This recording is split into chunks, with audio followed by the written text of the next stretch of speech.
Hi, I'm Dawn. I'm your astrologer, and I'm here to talk to you about the upcoming new moon in Taurus, which occurs on the 22nd tomorrow or the 23rd, depending where you are.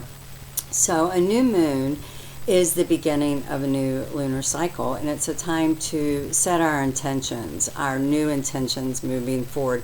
And typically, those intentions are structured around the energy of the planet that represents that new moon and the energies of that planet, along with the aspects that are occurring during that new moon. So you always have the sun and the moon in the same sign at a new moon. The moon will be in Taurus, the sun will be in Taurus, and they will be very close to Uranus, conjunct Uranus in the sign of Taurus. Uranus will be transiting Taurus until 2026. Consequently, Uranus is the natural ruler of the sign of Aquarius.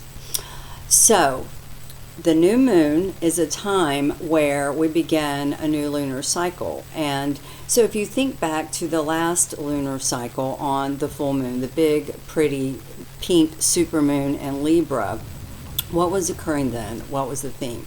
Well, that full moon in Libra, an air sign, was conjunct Chiron in Aries. So that really kind of, set the tone for the cycle of the previous lunar cycle, the month that just passed. So Chiron represents our wounded healer.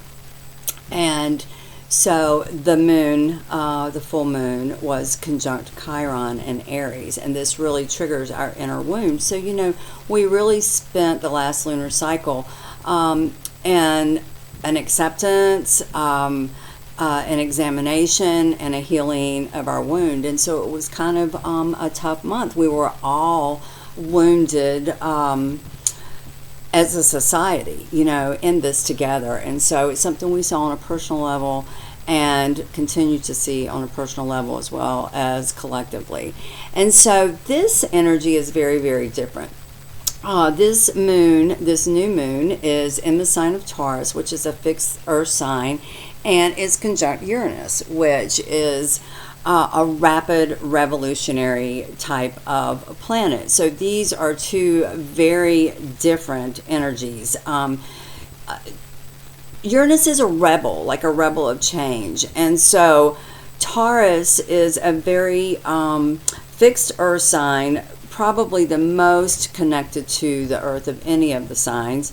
And this really is about who we are in our physicality, in our bodies, and how we think of ourselves, and what we're going to do with those realizations, and how can we use that growth, that personal growth, to propel us to help build a better world and contribute to our society moving forward into the age of Aquarius, the very humanitarian sign of Aquarius.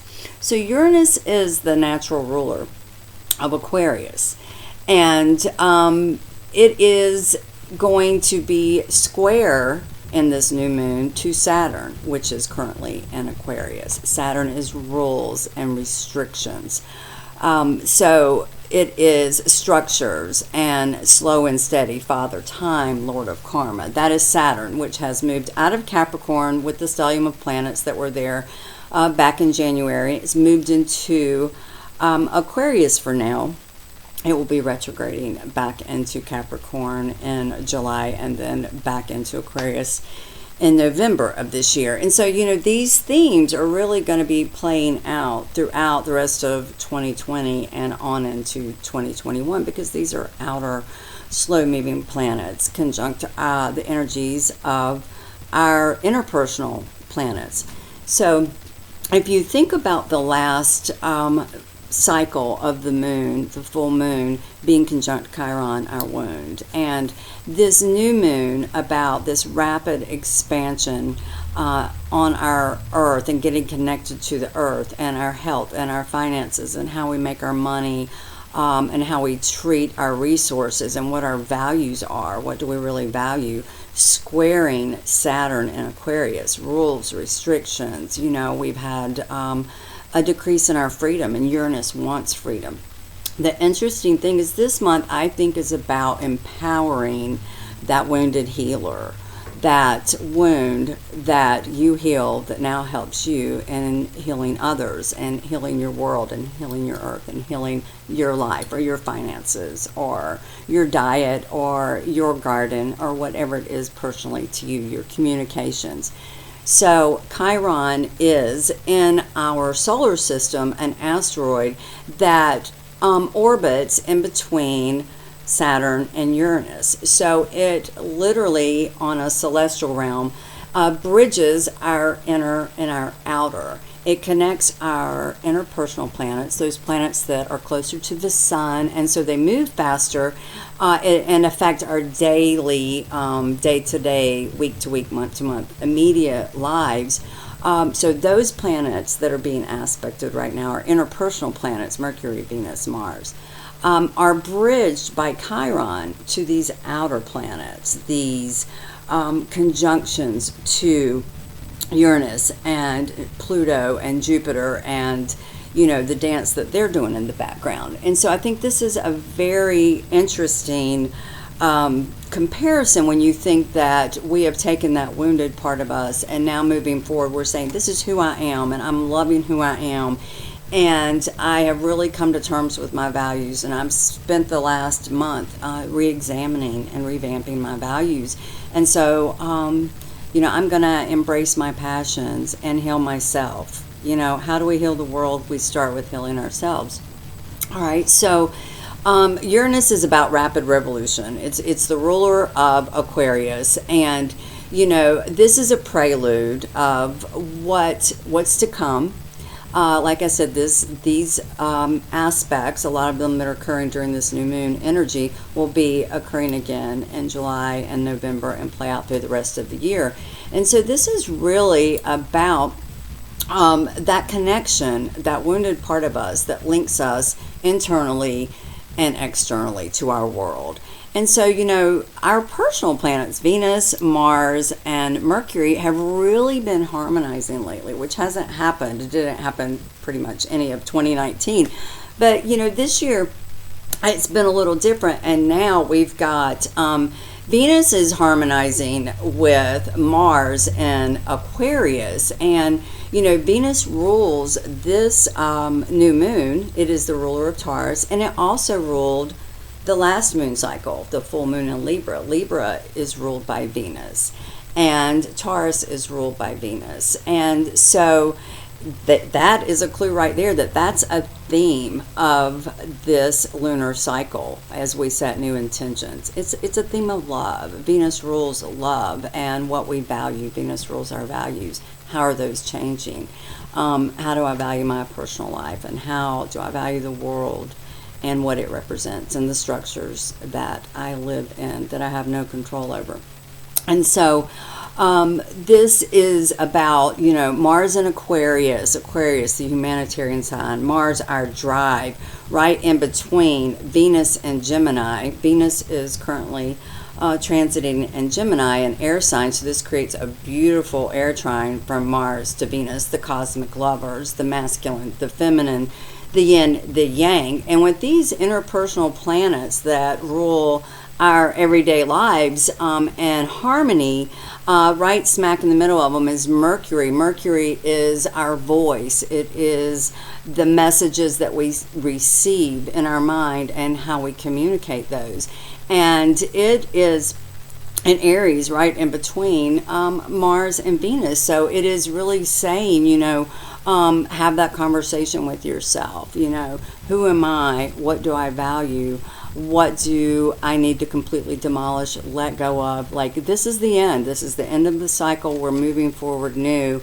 And what have I realized, examining that wound? And how have those healed parts empowered me to step into my passion, to find beauty in the ordinary, to find beauty in, being still, to find beauty in the comforts that we take for granted, the very small things. And so it's really a cycle that is ruled by loving ourselves and what creates beauty in our lives, what rules our senses, Venus is all of our senses. So where do we find the beauty?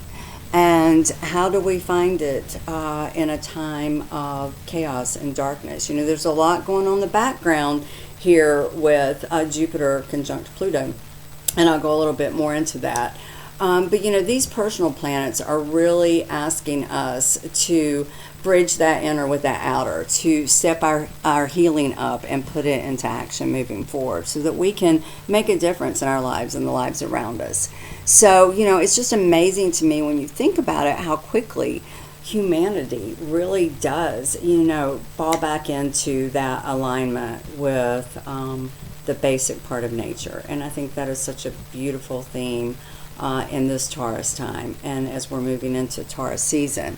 So this Uranus in Taurus and the Moon and Sun square to Saturn in Aquarius, it started back in March, and this energy, like I said, will be going on throughout on into 2021.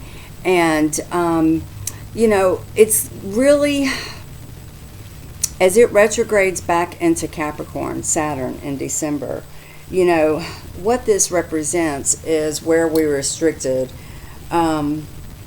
as far as our freedom. And Uranus wants freedom, and it's in a fixed earth sign right now, so it's really that pressure to expand in this constricted earth sign of Taurus, and the square to Saturn, which is rules, restrictions, constriction. And so we see Uranus a lot of times will erupt into, it's electromagnetic. It's the higher octave of our mind. It's the higher octave of Mercury. And so really, Uranus represents the awakening, the higher mind. And so we could see some shocking, quick, rapid occurrences, whether it's a shock wave in our political system, or whether it's literally a shock wave felt in our Earth during this Taurus New Moon. It's about our Earth, so you could literally see, this tension erupt into a volcano, an earthquake,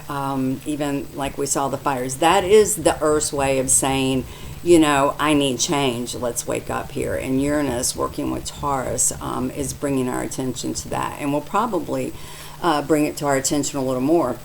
And, that rapid shock value really is echoed. If you think about Jupiter and Pluto conjunct in Capricorn in the background, it really does echo that theme of expansion and constriction.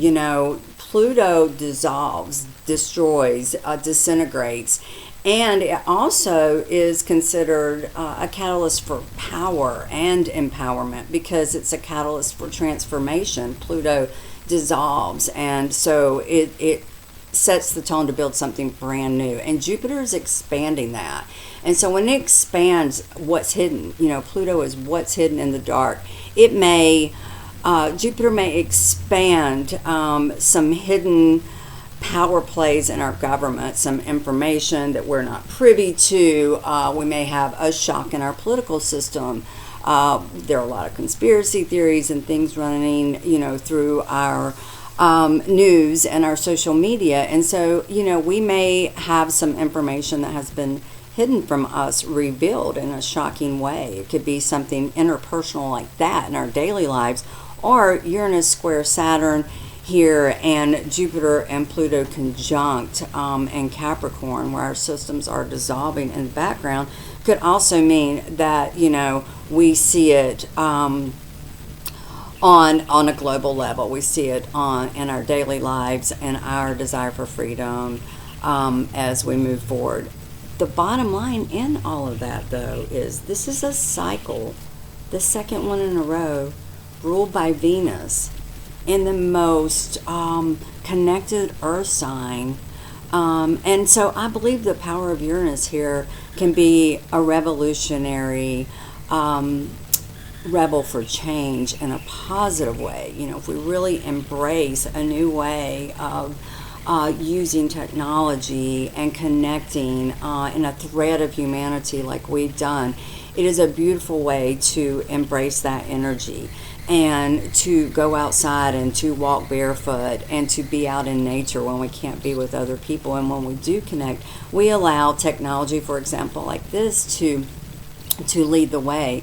And so I hope that you all will find some comfort in knowing that we are healing ourselves and we are healing our earth. And if you would like to know where any of this is in your chart, feel free to reach out to me, and I will work with you on a sliding scale to identify the areas that the new moon in Taurus falls in your chart and what area of your life it will be affecting. Thank you so much, and I will see you soon on the full moon.